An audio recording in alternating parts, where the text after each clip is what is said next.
Hola, bienvenidos a Entre Semana, donde vemos temas relevantes a la luz de la palabra de Dios. Iniciamos una nueva serie abordando un tema que suele verse de manera externa. Hablaremos del pecado, pero no solo en términos conductuales. Abordaremos el concepto de los pecados capitales, identificando cuál es su origen y cómo puede ser útil para nosotros hoy para desenmascarar el sutil engaño del pecado. Conversemos sobre esos deseos pecaminosos más profundos, aquí en Entre Semana.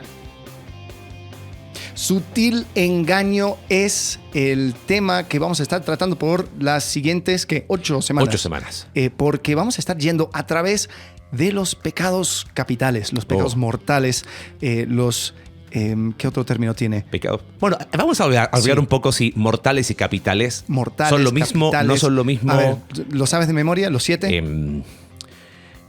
Orgullo, ira, envidia, avaricia, lujuria, pereza y gula. Muy bien. Apetito, bien. Gula, es que apetito. Fui católico, fui acólito, no. Pero estudiaste en una universidad Sí, en la Universidad Católica, ¿no? pero no me enseñaron. Me enseñaron otras cosas, pero sí, esa la recuerdo. Está bien. Sí, queremos hablar acerca de esto y la serie lo estamos llamando Sutil Engaño, porque queremos entrar a profundidad acerca de cada uno de estos pecados, cómo es que funciona, de dónde viene esta lista. Sí.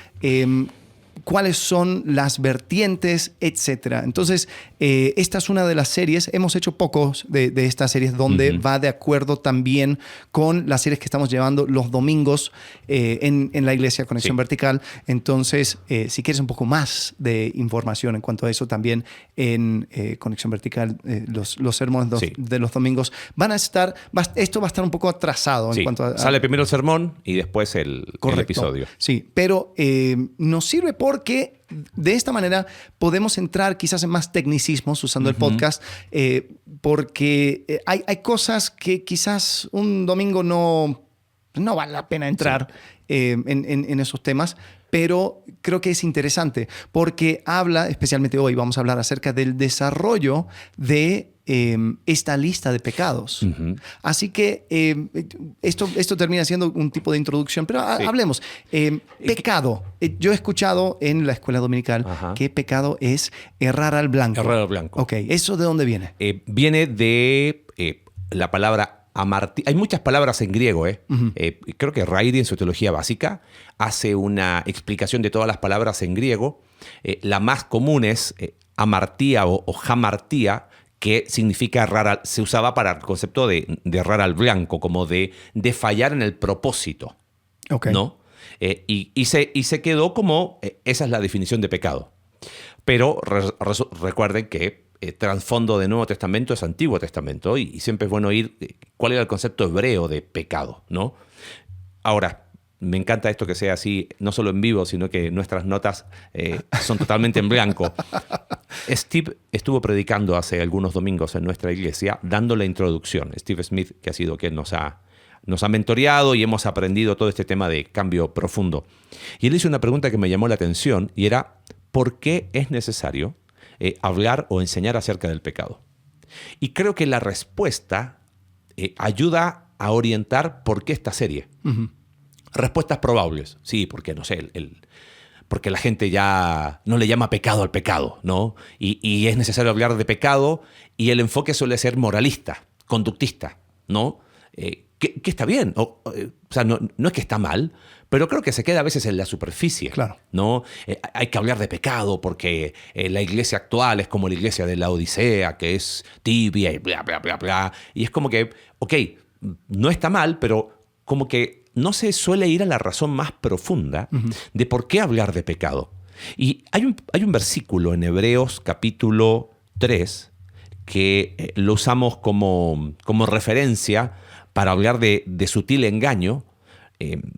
Como mi computadora es un poquito más lenta, estoy abriendo muchas cosas y es como que me está diciendo, espérame tantito. Aguántame. En el capítulo 3, en versículo 12, tengan cuidado, hermanos, leo de la Nueva Biblia de las Américas, no sea que en alguno de ustedes haya un corazón malo de incredulidad para apartarse del Dios vivo. Antes exhórtense los unos a los otros cada día, mientras todavía se dice hoy, no sea que alguno de ustedes sea endurecido, dice, por el engaño del pecado. Y mira qué interesante, estaba hablando a creyentes. A creyentes habían como 3 grupos en esta iglesia, en este grupo de iglesias que estaban en las afueras de Roma, los cuales el autor de Hebreos les escribe. Un grupo ya había dicho, ya, me desilusioné de Jesús, me voy. Había un grupo que permanecía fiel y el grupo del medio, que era como el mayoritario, estaba en esa tensión de, bueno, ¿será así? Y el autor de Hebreos toma el ejemplo de los israelitas que no entraron a la tierra prometida a causa de incredulidad.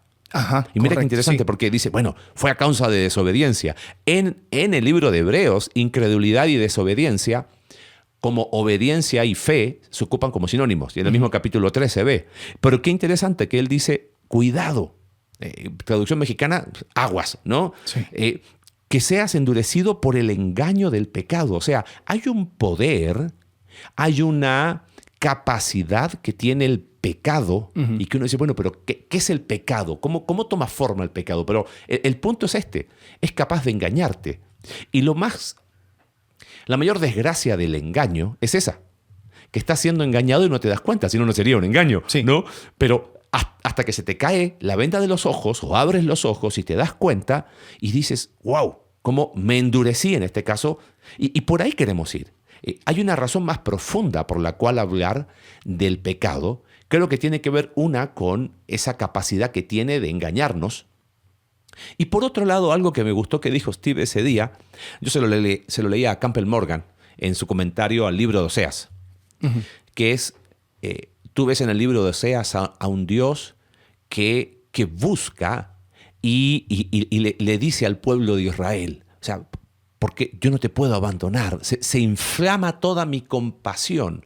¿Cómo se inflama mi compasión? ¿Qué está pasando en el corazón de Dios cuando el pueblo está pecando? ¿No? Lo más loco es que Campbell Morgan dice, lejos de ver a un Dios airado lanzando llamaradas de fuego desde el cielo, ves un corazón que se duele. Sí. Se duele por ver, no que él necesite que su pueblo le obedezca, ¿entiendes? Sino, Sí, porque desafortunadamente eso ha sido Ese la es el punto. narrativa. Exacto. ¿No? Tenemos a Richard Dawkins que Sí. en su libro habla acerca de cómo Dios es misógino, Ajá. es asesino, es un narcisista egocéntrico porque demanda adoración. Y desafortunadamente muchas veces nosotros vamos perpetuando esa idea de que como todo es para la gloria de Dios, todo es la gloria de Dios, todo se trata de la gloria de Dios, cualquier cosa que sea parte de la gloria de Dios es pecado, todos pecamos y estamos destituidos de la Exacto. gloria de Dios. Entonces puede crear una narrativa donde pecado es no darle a Dios la gloria y por lo tanto termina siendo una historia en nuestra cabeza de que, bueno, pecado no es no honrar a Dios, entonces todo se trata de Él y o sea, simplemente pues hay que aguantar. Claro, ¿no? y ojo, no es un error pensar eso, solo que es una verdad incompleta y los efectos de eso una es el verdad problema. incompleta, correcto. ¿Por qué? Porque claro que no le damos gloria a Dios cuando pecamos. Por supuesto, la gloria que Él merece. Perfecto, todo se trata de Dios. Pero muchas veces al bajarlo en términos prácticos es, no tengo que pecar porque pobrecito Dios. Ajá. ¿Entiendes? Dios necesita mi obediencia. Dios no necesita mi obediencia. Sí. Los únicos que nos beneficiamos quitando el poder del sutil engaño del pecado somos nosotros. Es como que intentar descubrir cuál es el engaño más profundo. Los que nos beneficiamos somos nosotros. Y eso le da gloria a Dios. Sí. Le da gloria a Dios ver que sus hijos no se están autodestruyendo. Y creo que es como llegar al mismo lugar, pero por un camino diferente. Correcto. Y sí hace la diferencia. Ahora, pensando en pecado, obviamente tenemos que remontarnos a Génesis 3. Sí. Hay un autor que se llama Matthew Croasmun. Okay. Yo lo conocí por el podcast de Bible Project. Lo invitaron para hablar acerca del pecado. Él escribió, creo que es su disertación doctoral, que se llama The Emergence of Sin, la emergencia del pecado, The Cosmic Tyrant in Romans, el Wow. tirano cósmico en Romanos.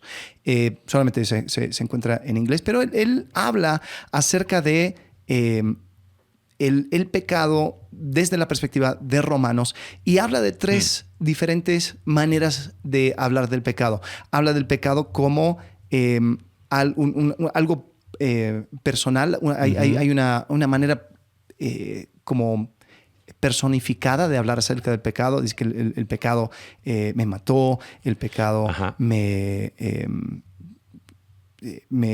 sujetó, etcétera, etcétera, etcétera. Habla acerca de, en Romanos habla del el sistema del pecado como algo emergente, Sí. como tú pecas, por lo tanto, bueno, es lo que hablamos acerca del cambio profundo. ¿Por qué peco? Porque hubo dolor y yo respondo al dolor con pecado, pero el dolor vino a través del pecado de otra persona. Entonces, hay un sistema emergente que va, es casi como un tipo de feedback, como un retroalimentación. Sí. Entonces, sale y después vuelve a entrar al sistema, y lo cual se va potenciando cada vez más. Entonces, el pecado termina siendo algo como autodirigido. Es como cualquier sistema de corrupción. Sí. O sea, ¿y por qué hay corrupción? Bueno, es que no hay otra forma de vivir sin tener que pagar un soborno por aquí, por allá. Y entonces, o sea, es como que no puedo vivir sin la corrupción, nadie lo quiere, pero todos como que de cierta forma en su mente deciden que pues así funciona. Es, claro. Y después hay un elemento dirigido del pecado, donde hay fuerzas espirituales que quieren incitarme a pecar. Y después hay un sentimiento o un deseo interior. Lo cual hablamos, es la palabra griega epitumias. Entonces son los deseos. Entonces está el deseo interior, está el sistema y está también como una manera personificada de hablar acerca del pecado. Y eso le da al pecado un concepto más amplio de lo que quizás a veces nosotros abordamos. Sí. Pecado, ok, opciones limitadas. Las acciones morales equivocadas. Pecado, mi naturaleza pecaminosa. Entonces todo está dentro. Después, pecado, solamente las influencias externas. Pecado, la conducta externa.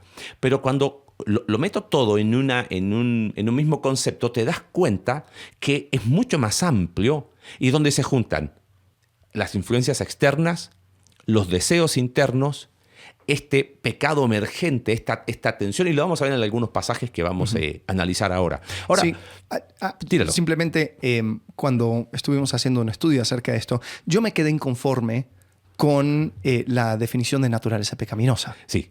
Y creo que hemos hablado acerca de esto en otro episodio de podcast, donde la verdad, si uno hace un estudio de la palabra o la frase naturaleza pecaminosa, no aparece en la Biblia. Eso es una decisión de traducción. Sí. Especialmente en la Nueva Versión Internacional, Sí. donde tú ves la frase naturaleza pecaminosa, haced morir las obras de la carne. En Gálatas, capítulo 5. Y ahí dice específicamente, no me acuerdo del versículo, pero dice naturaleza pecaminosa. El problema es que la naturaleza pecaminosa puede darse a entender de que es natural, es algo de mi humanidad. ¿Por qué peco? Porque soy humano.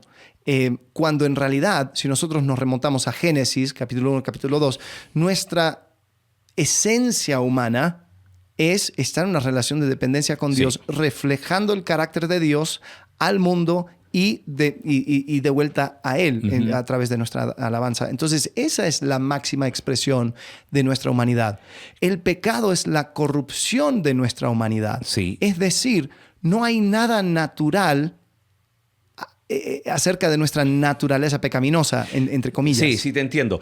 Yo creo que la cuestión es semántica. Yo sé que sí, estamos hilando fino, pero hay un punto con eso. No es que no existe. Hay una tendencia, y lo vamos a ver, hay una propensión hacia hacer las cosas pecaminosas, sí. ¿Cómo le podemos llamar a eso? Bueno, la epitumia, los malos deseos, que según el contexto de traducción, y vamos a meternos ahora ahí, se traduce por malos deseos o las traducciones más viejas como concupiscencia. El tema con el concepto naturaleza pecaminosa es el siguiente. ¿Qué te comunica a ti decir, en ti hay una naturaleza divina y una naturaleza pecaminosa? Que hay dos personas en mí. Y eso es una aberración filosófica. Correcto. No somos dos personas en uno. Bueno, entonces naturaleza se refiere a qué. Algunos dicen que naturaleza es un complejo de atributos. Y así como Cristo tuvo dos naturalezas, el ser humano posee dos naturalezas. Puede ser, pero yo creo que tiene que ver más con la cuestión que comunica. ¿Viste? Y es correcto lo que tú decías. El ser humano no fue creado con la propensión natural a pecar. Y dicen, bueno, pero después de la caída sí la tiene. Lo que tiene es la corrupción. Correcto. ¿No? Porque lo que sí fue creado, el ser humano no fue creado, fue creado sin pecado, ¿correcto? Pero fue creado con ciertas capacidades o habilidades propias del imago Dei, de ser creado de imagen de Dios. Y una de esas es la capacidad de decisión. Correcto. La capacidad de decisión, en el caso de los primeros seres humanos, influido por las narrativas de la serpiente, le llevan a tomar una decisión. Y esa decisión fue una declaración de independencia. Yo defino para mí lo que es bueno y lo que es malo. Lo cual es necesario Sí. para poder trabajar en colaboración, o sea, para que Dios pudiera trabajar en colaboración con el ser humano. Exacto. Para que ejerce dominio sobre su creación y extienda el reino de Dios. Entonces, el ser humano tenía que tener cierta agencia para poder ejecutar la voluntad de Dios, pero se requería de una dependencia total. Exacto. Entonces, o sea, es como, qué sé yo, un gobernador de una provincia necesita poder tomar decisiones reales. Volviendo al tema de naturaleza, el punto es que a veces tenemos la idea de, bueno, es que, ¿qué quieres? Soy humano, no tengo opción que pecar. Sí. Agustín hizo después una clasificación, que el ser humano podía pecar, no podía pecar. Después de la caída es que puede pecar y no puede no pecar. Después estar... Listo, gracias Agustín. Has dejado muchas cosas buenas, pero hay ciertas cosas, no todo se puede categorizar. Sí. Porque el tema es que estamos hablando de pecado, quizás haciendo las distinciones teológicas que ya hemos hablado, hemos sido salvos de la pena del pecado, ¿no? Por el sacrificio de Cristo, estamos siendo salvos del poder esclavizante, de que deje de ser esa tendencia natural y decir, es que no tengo de otra, para finalmente, cuando seamos glorificados, ser salvos de la presencia misma del pecado. El tema es, entonces, ¿cómo poder ser libre de esa esclavitud o de ese poder? Muchas veces, ¿el problema cuál es? Sí, yo estoy en Cristo, pero soy humano. O sea, ¿qué quieres que haga? Correcto. Voy a pecar. Y es como que ahí queda. Y creo que mucho del sutil engaño del pecado quizás parte ahí. Sí, totalmente. Esto es natural en ti.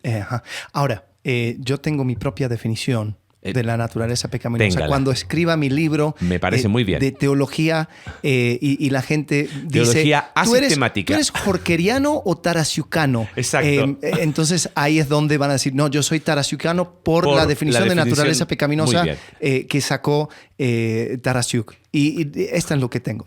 Robada a Matthew No, Crossman, ¿no? Muy esto bien. fue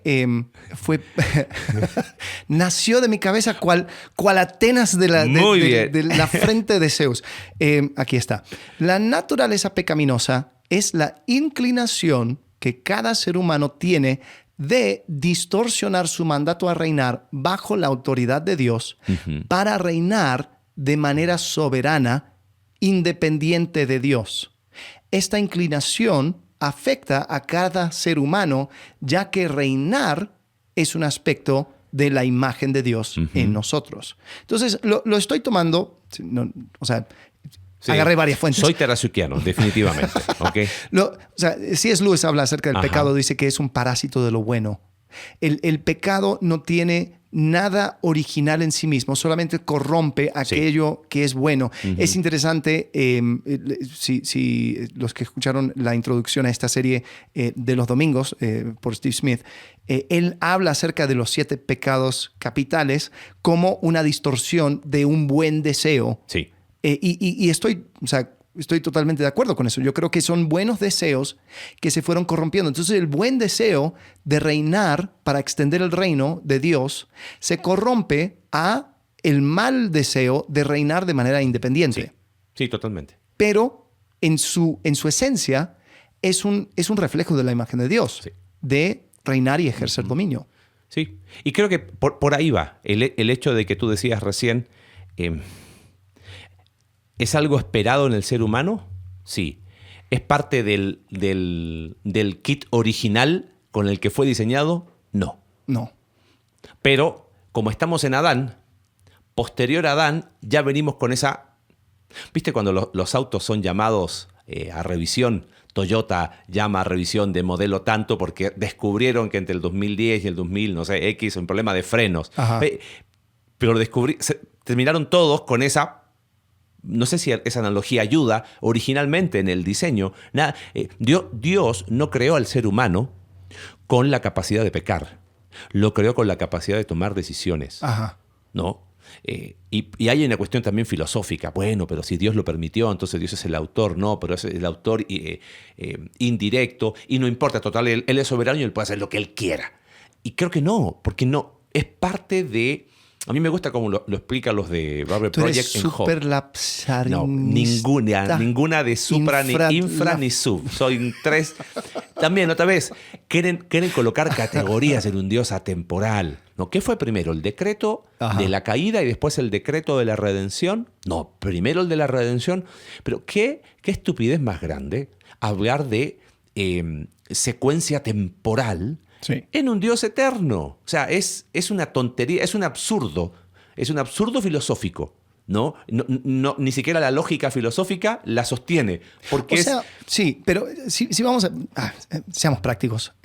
Porque si vamos a hablar acerca del pecado, dejando a un lado, porque yo sé que ha habido mucha filosofía en cuanto al pecado, pero si vamos a llegar a la esencia del pecado, básicamente es rebelión. Bueno, interesante. Tengo acá unas notas de un trabajo que me tocó hacer. ¿Viste en Éxodo, capítulo 34, tenía la cita, versículo 7, ¿viste? Cuando dice Dios, cuando se revela a Moisés, y dice que él mantiene su amor hasta 1000 generaciones después y que perdona la maldad, la rebelión y el pecado. Ajá. Esas 3 palabras son las 3 palabras principales en hebreo para referirse a pecado. ¿No? La primera es una palabra en hebreo, agón o abón, como se quiera transliterar.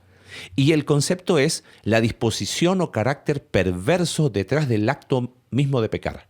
Okay. O sea, cuando Dios está diciendo que Él perdona la maldad, no sé, las 3 palabras rápidos que mencioné recién, no se está refiriendo, en primer lugar, al acto en sí, sino a la disposición o carácter de. O sea, ¿eso qué nos muestra? Que en el concepto hebreo, la idea de pecado es algo más profundo que un acto, ¿no? Y está asociado al concepto de culpa. ¿Okay? O sea, por lo hecho, es como con lo que la persona debe cargar. Okay.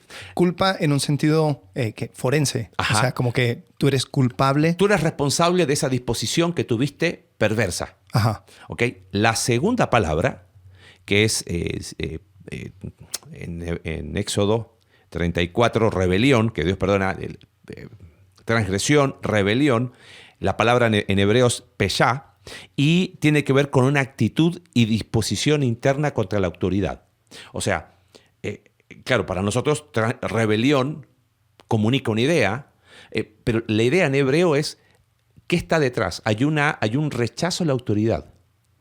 Y es esa disposición. Ahora, ¿por qué los menciono? Porque en ningún caso el concepto primario de pecado tiene que ver con un acto. Con un acto, claro. Ahora, eso no significa que no es importante el acto pecaminoso, pero en términos de cómo lo ve Dios, vendríamos a decir, y lo vamos a ver ahora en Santiago, que lo que da luz es la muerte. Y nosotros nos enfocamos en el efecto externo de esa disposición interna. ¿Entiendes? Bueno, claro. Incluso cuando ves el tema de los sacrificios, tú ves que hay pecados que se cometieron sin saber o sin intención. Uh-huh. Y habían sacrificios para eso, sí. Pero no había sacrificio para los pecados que se cometieron deliberadamente. Entonces, como que el acto es igual, O sea, incluso si, por ejemplo, cuando se cometía cuando alguien moría, pero era por accidente, había la posibilidad de una ciudad de refugio. Ajá. Porque se entendía que era un accidente. Entonces, si nos enfocáramos en el acto solamente, diríamos, bueno, por tu mano una persona murió. Pero como tú dices, en la mente hebrea importaba mucho más la intención Exacto. y la postura del corazón que el acto. Eso terminaba siendo Sí. algo importante para Sí. tomar en cuenta. Sí, y creo que eso, cuando uno va al Nuevo Testamento y entendemos este concepto de epitumia, aclara mucho. Porque otra vez, generalmente, piensa esto, si confesamos nuestros pecados, Él es fiel y justo. ¿Qué confiesas? Generalmente, en la práctica, confesamos el acto de pecar. Señor, te pido perdón porque dije una mentira. Te pido perdón porque, no sé, si fuiste criado en un ambiente cristiano, tradicional, pide perdón por contestarle mal a papá. Papá, perdón por contestarte mal. No está mal, pero evidentemente no estamos yendo a la raíz más profunda. Claro. Fíjate, usted tiene Santiago ahí, capítulo 1, porque ahí explica mucho el proceso y a dónde apunta a esta idea de qué hay más profundo. Y por eso le llamamos, a mí me gusta eso de pecado motivacional. Ajá. Pecado capital, entiendo el concepto, ahora lo vamos a explicar un poquito de historia. Sí. Y creo que uno puede comenzar desde Santiago y después empezar a analizar por qué nacieron estas clasificaciones. Sí. Dice Santiago 1:13, que nadie al ser tentado diga, es Dios quien me tienta, porque Dios no puede ser tentado por el mal, ni tampoco tienta Él a nadie. Todo lo contrario, cada uno es tentado cuando sus propios malos deseos lo arrastran y seducen.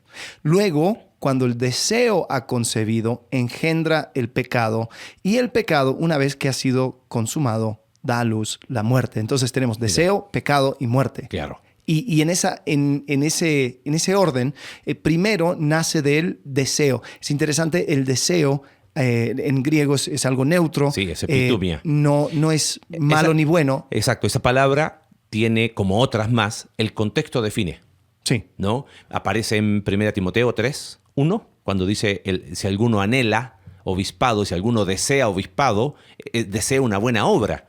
Entonces, pero es la palabra deseo. Sí. Nada más, epitumia. El contexto te muestra que la traducción se coloca como si alguno tiene el buen deseo de obispado, pues es una buena obra. En este caso es la misma palabra y en la Reina Valera se traduce por concupiscencia. Ajá. ¿Okay? Siempre era ¿qué hacer con esa palabra? Concupiscencia. Es bonita. Sí, suena técnica. Escuché a una mujer que le puso ese nombre a su hija. Otra persona, dice la leyenda, ¿no? Que una persona una vez oró, Señor, aumentanos la concupiscencia. Uno sabía qué era. Pero es el tipo que dijo amén. Pero fíjate, la idea es otra vez el deseo y el contexto muestra que es el mal deseo. Sí. ¿No? Y fíjate, el orden dice que lo puedes volver a leer porque no lo tengo acá. Sí. Santiago. Dice, todo lo contrario, cada uno es tentado cuando sus propios malos deseos lo arrastran y seducen. Luego, cuando el deseo ha concebido, engendra el pecado, y el pecado, una vez que ha sido consumado, da a luz la muerte. Ese lo arrastra, lo seduce, es un término de caza, de la trampita que se colocaba el animal. Y esa es la analogía de las palabras en griego ahí. O sea, es como hay algo externo que está apelando a ese deseo y en vez de sacar lo mejor de ti, está sacando lo peor de ti. ¿Okay? Y después usa una analogía de embarazo. Dice, cuando el deseo ha concebido, da a luz la muerte. Cuando el deseo ha concebido. No sé cómo lo. Sí, dice. Luego, cuando el deseo ha concebido, engendra el pecado. Engendra el pecado. O sea, está diciendo, cuando un bebé es engendrado, ¿okay? No se ve. Es engendrado, pero ya existe. Algo pasó ahí. Y después de engendrado, después de concebido, da a luz. O sea, la analogía evidentemente es de embarazo para decir el efecto externo, la muerte, sale después. ¿Okay? Ahora, ¿por qué es importante eso? Porque Santiago, como primer carta escrita del Nuevo Testamento, medio hermano de Jesús, tú decías, lo compartíamos para el material de grupos de nuestra iglesia, que hay mucho eco del Sermón del Monte, muchísimo. Y Santiago está escrito como una forma de literatura de sabiduría del Antiguo Testamento, de frases cortas, fáciles de memorizar. Ahora fíjate, Jesús dijo lo mismo en el Sermón del Monte. Claro, aquí lo tengo. Ajá. Esto es Mateo 5, 27. Ustedes han oído que se dijo, no cometas adulterio. Ese es el acto. Ajá. Pero yo digo que cualquiera que mira a una mujer y la codicia ha cometido adulterio con ella en el corazón. Ese es el epitumias. Ajá. Ese es el mal deseo. Algo pasó profundo que ya pecaste ahí. Sí. Aunque el efecto o lo externo surja después. Sí. O a veces ni siquiera surge. Pero ya en tu corazón pecaste. Eso es lo que está diciendo Jesús. Entonces, volvemos al punto de por qué es necesario hablar de pecados. En este caso nosotros le estamos llamando motivacionales. O la epitumia. Porque estamos hablando no del hecho externo, sino de lo que está pasando más profundamente, que da luz, ¿no? Si alguien tiene alguna pregunta y la quiere hacer dentro de los 8... ya son 8 personas que nos están escuchando. Bien. Wow. A esta hora de la mañana, anticipándonos a las futuras series. Ahí es donde queremos ir. Sí. Entonces, ese es el origen, o sea, ese sería el sustento teológico de que cuando se habla de pecado, tú tienes que hacer la distinción si se está hablando de el acto externo, que tiene su lugar, da a luz la muerte. Sí, claro. ¿No? ¿De dónde viene? Porque fíjate, Santiago también dice, ¿de dónde vienen los pleitos? ¿No es de vuestros malos deseos? Entonces está diciendo, hay algo externo, pero hay una razón más interna. ¿Correcto? Ahí queremos ir.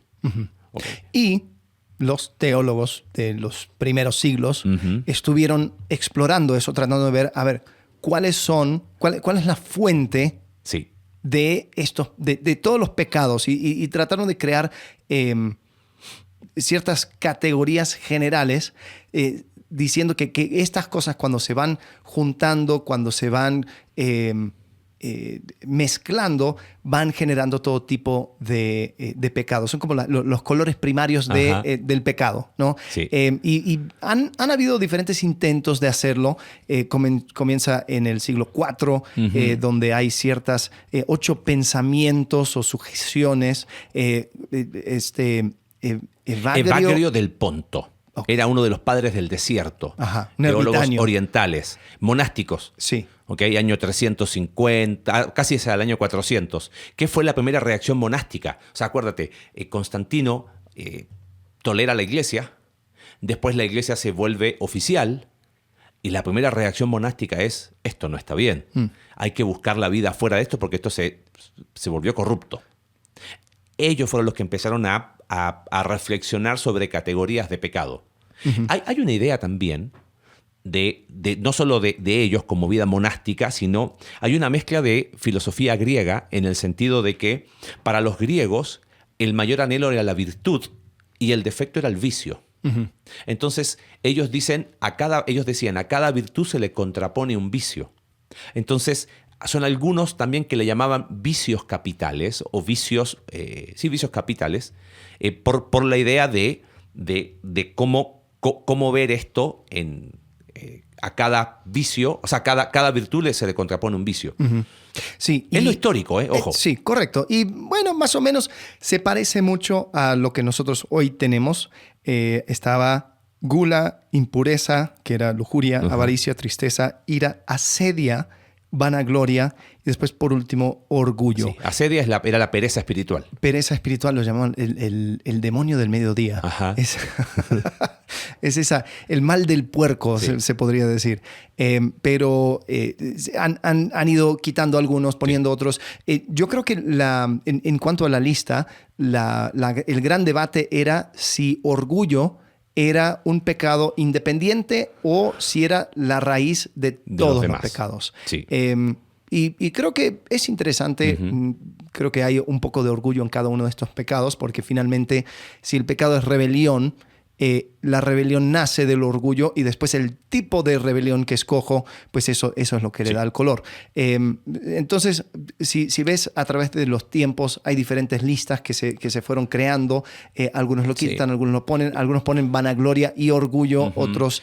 Se le atribuye a Gregorio I, papa del siglo 500, o sea, año 540, que Ese él... no era el del calendario. No creo que no sé, no estoy seguro. Bueno. Gregorio Magno. Él lo redujo a 7 por el simbolismo del 7, y él fue el que habló mucho del orgullo como el de los 7, como el primario que da lugar a otros. Sí. Ahora, y después Tomás de Aquino en la Suma Teológica los mantiene y como que los sistematiza, o sea, les da una explicación y Aquino, como buen escolástico, mete mucha filosofía y queda esa manera. Okay. Ahora, el hecho de que no exista en la Escritura una lista de los vicios capitales no significa que los rechacemos como tal. Correcto. El concepto de capital viene de caput, de cabeza. Y la idea era, ¿cuáles son estos? Porque, fíjate, Pablo dice en Romanos capítulo 7, cuando esa lucha interna, no soy yo, sino el pecado que habita en mí. ¿Qué pecado? Sí. Haz una lista de tus pecados. Correcto. Termino más. Y como no estamos hablando acerca de un acto, se tiene que ver con un deseo. ¿Qué son las cosas? Exacto, la epitumia. Hay otros pasajes que hablan de esos deseos. Fíjate, 2 de Pedro, capítulo 1, versículo 4, cuando dice que hemos recibido preciosas y nos ha concedido sus preciosas y maravillosas promesas a fin de que ustedes lleguen a ser participantes de la naturaleza divina, habiendo escapado de la corrupción que hay en el mundo. ¿Por qué es la corrupción en el mundo? Por causa de los malos deseos. Esos malos deseos es epitumia. Sí. O sea, lo que está diciendo Pedro es que la corrupción en este mundo es a causa de esos malos deseos que están en nosotros. Fíjate, el problema está dentro. ¿Ok?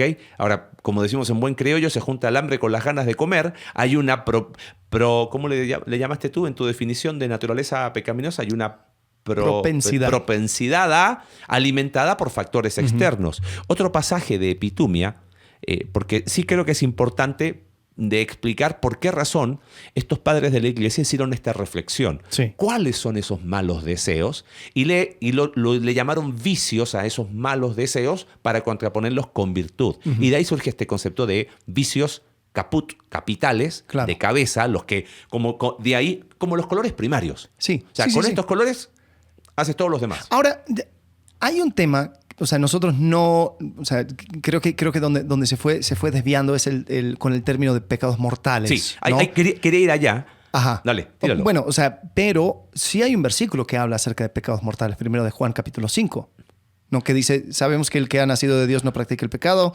Dice, ¿dónde está? 16. 5:16. Si alguno ve a su hermano cometer un pecado que no lleva a la muerte, ore por él y Dios le dará vida. Me refiero a quien comete un pecado que no lleva a la muerte. Hay pecado que sí lleva a la muerte y en ese caso no digo que se ore por él. Toda maldad es pecado, pero hay pecado que no lleva a la muerte. Entonces, bueno, próximo episodio te metiste en la pata de los caballos. Está bien. Ojo. O sea, solo lo menciono para decir de que aunque nosotros no creemos de que... pecados mortales como lo entendió la Iglesia Católica Apostólica Romana. Sí, no va en la dirección correcta, pero tampoco es que lo inventaron.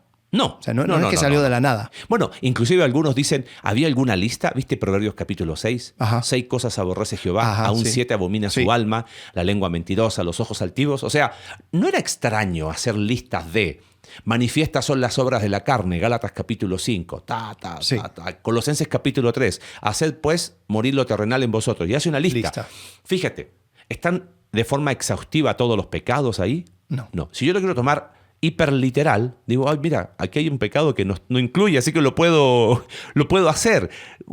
A lo que me refiero, la reflexión teológica llevó a esta idea de que hay más profundo. Solamente quería citar Tito, capítulo 3, porque me gusta mucho, como lo dice, explica este concepto de malos deseos. En otro tiempo también nosotros éramos necios, desobedientes, extraviados, esclavos de deleites y placeres diversos.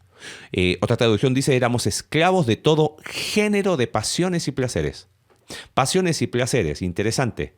Las pasiones, epitumia, y placeres... Hedonismo. O hedonias. Hedonia, de donde viene el concepto de Sí. hedonismo. O sea, fíjate, hay todo género, toda clase de pasiones profundas de las cuales éramos esclavos. Y esas pasiones profundas, esos malos deseos, dan a luz la muerte. ¿Correcto? Ujú. Ok. ¿Qué pasó históricamente? Lo explicamos rápido para después volver a la importancia del deseo más profundo, ¿no? Los padres de la iglesia hablan de estos vicios, vicios capitales o pecados capitales. Gregorio I, ya con una iglesia más estable, más institucionalizada, lo reduce a 7 y establece la lista. Hasta ahí nunca se les llamó pecados mortales. Ujú. Lo que dicen es que los pecados mortales surgieron en la Alta Edad Media. Ajá. ¿La alta o la baja edad? Bueno, una de las dos. 1400, en pleno auge de las indulgencias. Claro, sí. Donde, viste, Tetzel, el que provocó las tesis de Lutero, que él decía, cuando suena la moneda, un alma es liberada del purgatorio, y empezaron a usar las indulgencias, porque el concepto de indulgencia originalmente era este. Venía la persona a confesarse, tú, acá tu sacerdote del barrio, Ujú. y para combatir el vicio capital, se le proponía, o se le sugería, o se le imponía una virtud. Vaya y rece tal cosa, vaya y visite a los pobres, haga una limosna. Bien o mal, estoy refiriendo a lo que pasó históricamente. Correcto. La corrupción empieza a hacerse tan grande que ahora el tema de confesión empezó a generar, porque en la Edad Media es muy interesante, ¿qué hacía el sacerdote en medio de los señores feudales? Pues yo te confieso, yo sé tus secretos, tú sabes los míos, entre amigos nos llevamos. Y ese sistema feudal de la Edad Media se empieza a corromper de tal manera, y ahora hay que financiar pues la Capilla Sixtina y todo lo que se hizo. Entonces a la indulgencia se le agregó ahora algo más. A ver, ¿cuál fue tu pecado? Ups. Es un pecado, ya no es un pecadito, eso es un pecado mortal. Pero no tenía que ver con los vicios capitales, sino se empezó a categorizar, porque estuve leyendo de algunos teólogos católicos y ellos te dicen, en ningún catecismo hay una lista de pecados mortales. Sí están los vicios capitales de Tomás de Aquino, que después Concilio de Trento mantuvo, pero en la práctica sí tenían su lista de pecados mortales. Claro. Y ese no hay una lista exhaustiva, era criterio del sacerdote de turno que te confesaba. Entonces, mientras más grave tu pecado moralmente, pues más. Y de ahí surgió la distorsión y la unión entre pecados mortales y los pecados capitales. Pero si tú checas, no hay una lista de pecados mortales oficial, ¿entiendes? De la Iglesia Católica, sino que se distorsionó y ellos se quedaron con eso, de vicios capitales. Claro. Solo que en la práctica sigue habiendo esta idea de pecados mortales y pecados, ¿cómo le llaman? Veniales. Veniales, sí. Ajá. Ajá. Sí, entonces, y después nosotros, los evangélicos, Rechazamos absolutamente todo. Y decimos cosas como, es que todo pecado es igual Claro. delante del Señor. Entonces, no importa si tú mientes o si tú, no sé, Perdón, matas, a o ver, sea, igual. No todos los pecados son iguales. No, o sea, todos los pecados nos alejan de Dios y nos hacen, o sea, a causa de nuestra rebelión, nos hacen necesitados de un Salvador. ¿De dónde viene esta idea de que todos los pecados son iguales? Yo creo que es una contraposto Ajá. a los péndulo pecados. que hemos hablado Sí, tanto, o sea, ¿no? yo creo que, o sea, tanto énfasis que se hace de tratar de categorizar pecados, es como que no, así no es. O sea, todos los pecados. Y bueno, o sea, la verdad, mucho de las tesis. ¿Has leído las 95 tesis? Sí, de Lutero. Va por ahí. Mucho tiene que ver con eso. O sea, está frustradísimo de que están tomando ventaja Claro. y tratando de categorizar pecados para poder agarrar poder un poco sacar más más de dinero. dinero, claro. Entonces, yo creo que obviamente como Lutero es uno de los héroes de la reforma protestante, No podemos se exagera, yo creo, se trata de aplanar el pecado de tal forma de que si bien en cuanto a su función de alejarnos de Dios y hacer que no llegamos a ese blanco, digamos, su impacto es diferente. Y las consecuencias también hacia otras personas son diferentes. Entonces, ahí es donde yo creo que, una vez más, si vamos a hablar de definiciones frías es una cosa, pero si vamos a hablar acerca de en la cotidianidad, en la práctica, sí hay pecados que son resultado, yo diría, de una rebelión mayor, podría decir. En su esencia, todos los pecados son iguales porque vienen de esta disposición a estar en contra de la autoridad, a esta disposición, estas tres palabras en hebreo que aparecen ahí en Éxodo 34, ¿no? Pero las consecuencias, las afectaciones, la forma no es igual. Sí. Y las consecuencias no solo para otros, sino para la persona que peca. Eso es lo que está diciendo Pablo, por ejemplo, en 1 Corintios capítulo 6. Porque esto de que en el mundo evangélico se reaccionó a todos los pecados iguales, en la práctica no es así. En la práctica hay ciertos pecados que hacen que las personas... Hay un librito que creo que lo he mencionado varias veces, se llama El Purgatorio Protestante. Lo escribió un hombre con un trasfondo de iglesias pentecostales tradicionales, Asambleas de Dios, y él dice, por último, el purgatorio católico lo tenían en muerte, pero los evangélicos lo tienen en vida. Y dicen, decimos que todos los pecados son iguales, pero en la práctica no son iguales. Claro. Y hay ciertos pecados que las personas casi les obligan a llevar aquí un rótulo diciendo, uy, y su mancha quedará para siempre. Y ya está. Yo creo en la restauración. Otro tema es lo ministerial. Ese es harina de otro costal. ¿Okay? Una vez me dijeron, ¿pero usted cree que Dios puede restaurar a un pastor? Si es un hijo de Dios, por supuesto que lo va a restaurar. Otro cuento, inclusive en la restauración ministerial, porque puede seguir sirviendo al Señor. Distinto es exactamente igual a como lo hacía antes. Eso es otra discusión. Correcto. Pero a eso nos vamos por las ramas. Mejor volvemos.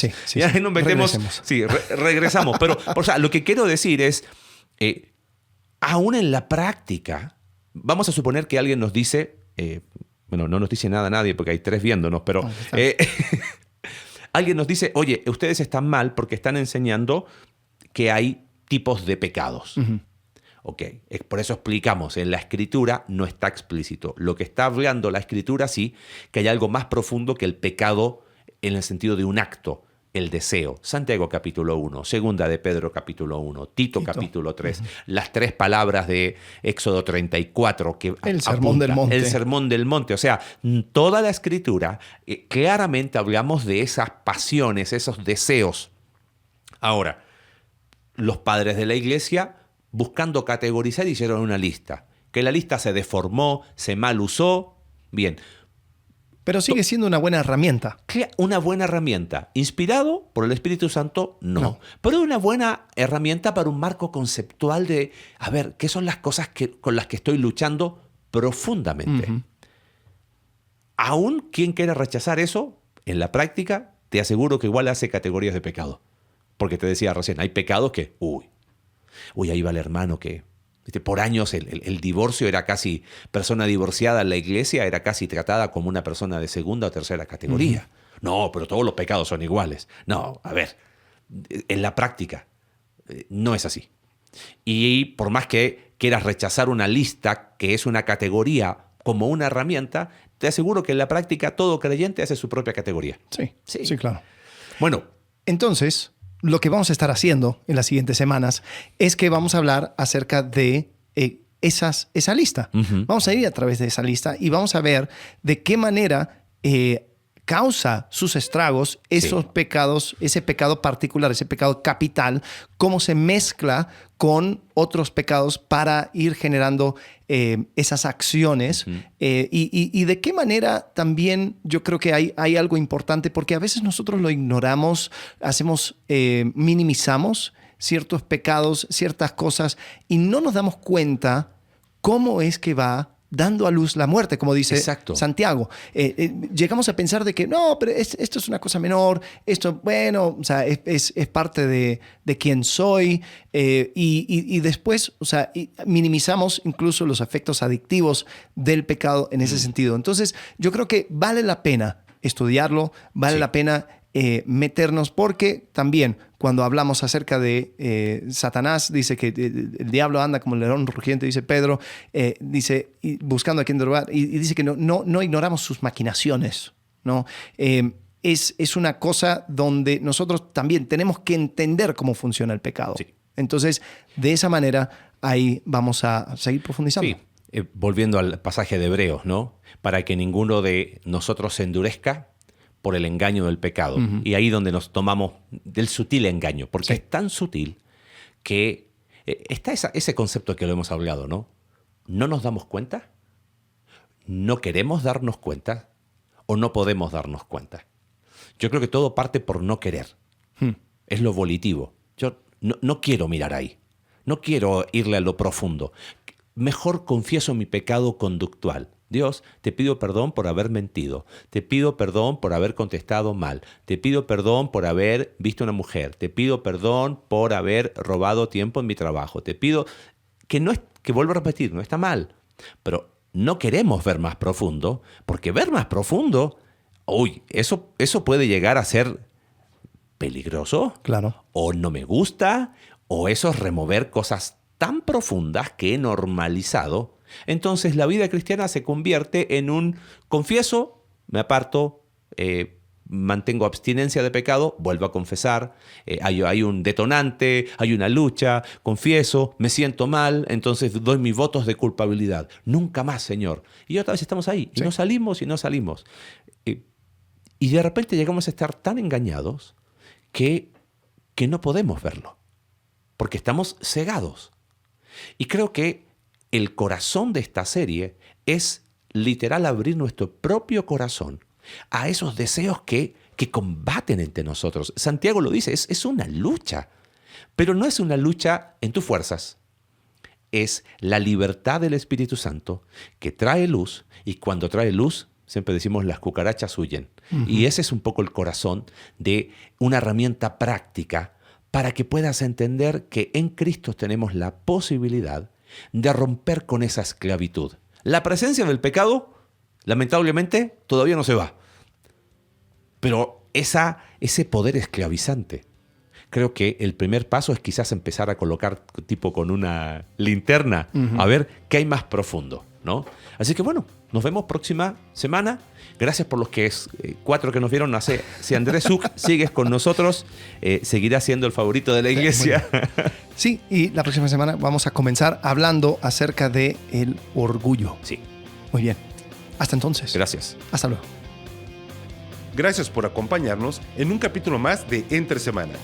Si quieres ser parte de este proyecto y apoyar financieramente para generar más recursos para tu crecimiento espiritual, en la descripción del episodio está el link para poder realizarlo. Recuerda que puedes seguirnos a través de nuestra página web icv.mx/entresemana y puedes enviarnos tus preguntas a entresemana@icv.mx y en X, entresemanacv.